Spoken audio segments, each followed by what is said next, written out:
Hi అండి. నమస్తే. Welcome to అమ్మాయి లోకం. అందరూ ఎలా ఉన్నారు? నేనైతే చాలా బాగున్నాను. మీరందరూ కూడా బాగుండాలని మనస్ఫూర్తిగా కోరుకుంటున్నాను. ఇవాళ మన రెసిపీ వచ్చేసి క్రిస్పీగా ఉండే మసాలా పూరి ఎలా చేయాలో చూద్దాం. స్కిప్ చేయకుండా చూడండి. ముందుగా మిక్సింగ్ బౌల్‌లో వచ్చి 1 కప్పు గోధుమ పిండి తీసుకున్నాము. రుచికి తగినంత ఉప్పు, అర టీ స్పూన్ వచ్చి వాము, 1 టేబుల్ స్పూన్ నూనె. ఈ నూనంతా మంచిగా పిండికి పట్టే విధంగా కలుపుకుందామండి.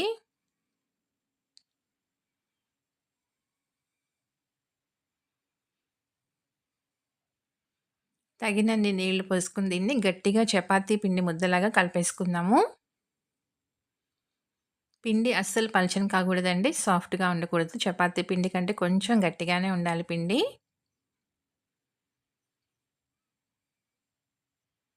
చూసారు కదా! ఈ విధంగా కలుపుకోవాలనమాట. ఇప్పుడు దీనిలో ఒక టీ స్పూన్ నూనె వేసుకుందాము. వేసి మొత్తం కూడా మంచిగా పిండికి పట్టేటట్టుగా కలిపేసేసుకుందాం.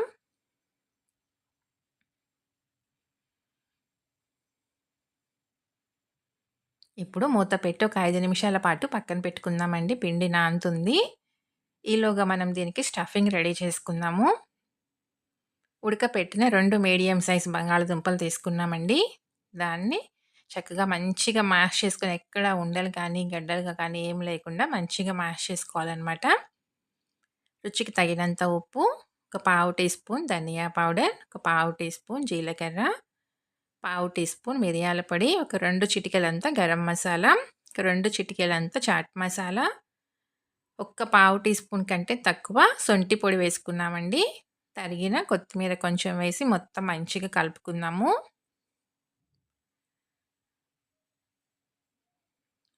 అల్లం వేసుకోలేదు కాబట్టి శొంఠి పొడి వేసుకున్నామనమాట. గరం మసాలా, చాట్ మసాలా ఒక 2 చిటికెల కంటే ఎక్కువగా వేసుకోవద్దండి. టేస్ట్ మళ్ళా డామినేటింగ్‌గా అయిపోతుంది. మసాలా ఫ్లేవర్ వచ్చేస్తుందనమాట. దీనిలో కారం అంతా మనకి మిరియాల పొడి. అందుకని మిరియాల పొడి అస్సలు స్కిప్ చేసుకోవద్దు. ఈ విధంగా కలిపి దీన్ని పక్కన పెట్టుకుందాం. స్లర్రీ రెడీ చేసుకుందామండి. ఒక 2 టేబుల్ స్పూన్లు మైదా, ఒక పావు టీ స్పూన్ వచ్చేసి రెడ్ చిల్లీ ఫ్లేక్స్, ఒక టీ స్పూన్ నువ్వులు, తరిగిన కొత్తిమీర కొంచెం వేసుకొని తగినన్ని నీళ్లు పోసుకునేది కొంచెం పల్చగా ఉండాలండి. మరీ థిక్‌గా కాకుండాను మనకి డిప్ చేసుకొని వేసుకునే విధంగా ఉండాలనమాట. తగినన్ని నీళ్లు పోసేసి దీన్ని కొంచెం పల్చగా చేసుకుందాము. చూడండి ఈ విధంగా ఉంటే సరిపోతుంది. దీన్ని ఇలా పక్కన పెట్టేసుకుందాం. ఈలోగా మనకి పిండి నానిపోయి ఉంటుందండి చూద్దాము. దీన్ని ఒకసారి మళ్ళీ మంచిగా కలిపేసుకుందాం.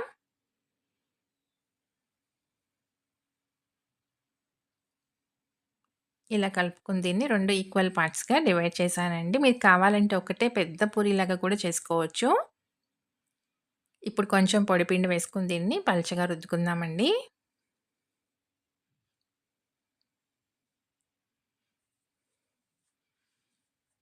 పూరీలాగా చేసుకుందాం. మరీ పల్చగా పేపర్‌లాగా కాకుండా కొంచెం థిక్‌నెస్ ఉండే విధంగా చేసుకుందాము.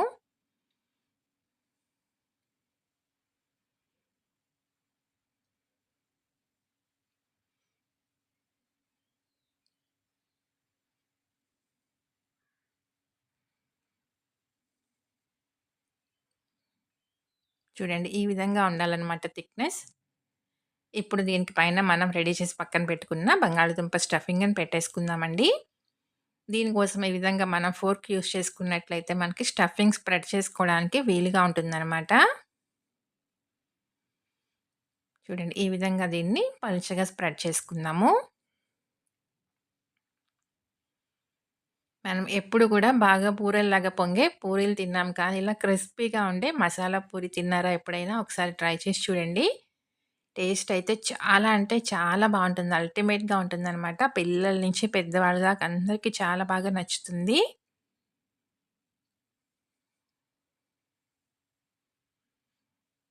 చూసారు కదా! మొత్తం ఈ విధంగా పలుచగా స్ప్రెడ్ చేసుకున్న తర్వాత, దీన్ని ఒక పక్క నుంచి ఫోల్డ్ చేసేసుకుందామండి. రౌండ్‌గా రోల్ చేసుకుందాము.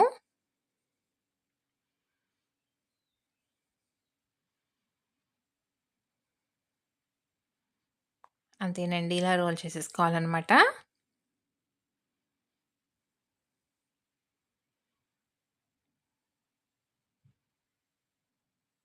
దీన్నిప్పుడు చిన్న చిన్న పీసులుగా కట్ చేసుకుందాము. చూడండి ఇలా ఒక 1 ఇంచ్, 1 ½ ఇంచ్ ఉండే విధంగా అన్నీ ఒకే రకంగా కట్ చేసుకుందాం పీసులు.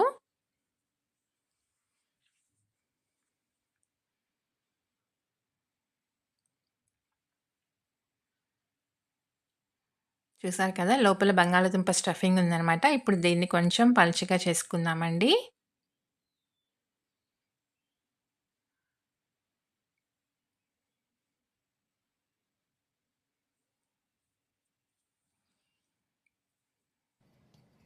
దీన్ని అప్పడాల కర్ర పెట్టి ఇలా కొంచెం ఇంకా పలుచగా చేసుకున్నామనుకోండి, మనకి వేగి మంచి క్రిస్పీగా ఉంటాయన్నమాట. టేస్ట్ అయితే మాత్రం చాలా అంటే చాలా బావుందండి. 1, 2తో మాత్రం అస్సలు ఆగలేరనమాట. తింటూనే ఉంటారు. చూసారు కదా! అన్నీ ఇలా రెడీ చేసుకున్నాము. ఇప్పుడు దీన్ని మనం స్లర్రీలో డిప్ చేసుకుందామండి.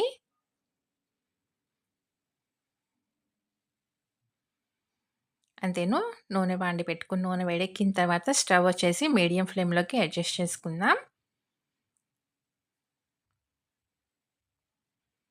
2 పక్కల మంచిగా ఎర్రగా కాలనిచ్చి తీసుకుందామండి. మంచి క్రిస్పీగా వస్తాయన్నమాట.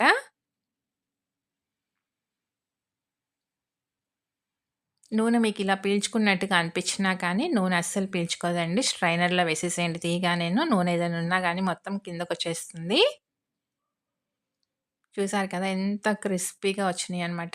టేస్ట్ అయితే మాత్రం చాలా అంటే చాలా బావుందండి. ఇంకొకటి కూడా వేసి చూపెడతాను.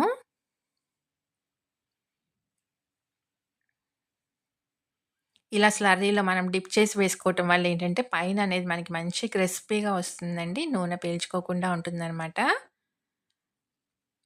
చూసారు కదా! ఎంత మంచి క్రిస్పీగా వచ్చిందో. అంతేనండి. తప్పకుండా మీరు ట్రై చేసి చూడండి. మీకెలా వచ్చిందో కూడా నాకు తప్పనిసరిగా కమెంట్ చేయండి. అలానే వీడియో నచ్చినట్లయితే తప్పకుండా సబ్స్క్రైబ్ చేసుకొని ఒక లైక్ ఇచ్చేయండి. మీ ఫ్రెండ్స్‌కి, ఫ్యామిలీ మెంబర్స్‌కి షేర్ చేయండి.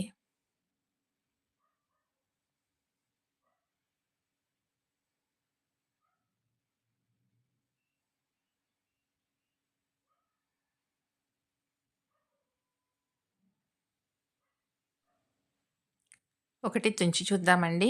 చూసారు కదా! ఎంత క్రిస్పీగా ఉందో. విరగ్గొట్టి చూద్దాము. టేస్ట్ అయితే మాత్రం చాలా బావుంది. తప్పకుండా ఒకసారి ట్రై చేసి చూడండి. చూసారు కదా! ఎంత క్రిస్పీగా ఉందో. పిల్లల నుంచి పెద్దవాళ్ళ దాకా అందరికీ నచ్చుతుందండి. స్నాక్‌గా కానివ్వండి, మార్నింగ్ బ్రేక్‌ఫాస్ట్‌లోకి కానివ్వండి చాలా బావుంటుంది.